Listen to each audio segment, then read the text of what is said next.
তবে যুবক ভাইরা কান খাড়া করে শুনুন, আমার নবীজি বলেছেন শেষ জামানার একটি আলামত হবে, দেখবেন পুরুষরা মহিলাদের ভেষ ধরবে, মহিলারা পুরুষদের ভেষ ধরবে।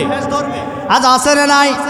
এমন যুবক আছে দেখবেন কান ছিদ্রি করে কানে লাগায় দোল, মাথায় রাখে লম্বা লম্বা চুল। কথা বলেন না কেন? টাকনোর নিচে পরে কাপড়, অথচ নবীজি বলেছেন টাকনোর নিচে পুরুষরা কাপড় পরলে দুইটা ক্ষতি হয়।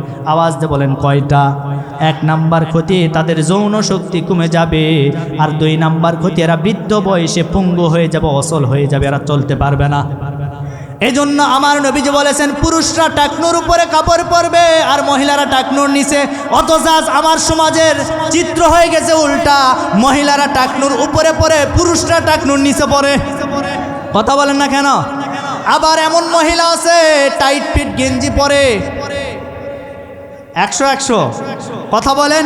এই যুগের ছেলেরা, এই যুগের মেয়েরা পাংখু পয়রা হাইটা যায়। ও কাকু গো কোনটা ছেলে চিনা বড় দায়, ঠিক? ও কাকু গো কোনটা মেয়ে চিনা বড় দায়। মাইয়ারা সব শার্ট প্যান্ট পয়রা অরুণা সারা চলে, বলতে গেলে ভাবনিয়া কয় একে মডার্ন বলে। ভাবে সে নায়িকা অথবা গায়িকা, ভাবে সে নায়িকা অথবা গায়িকা, দেখলে ডাইনি মনে হয়, সে বুঝে না জনগণ ডাইনি তারে কয়।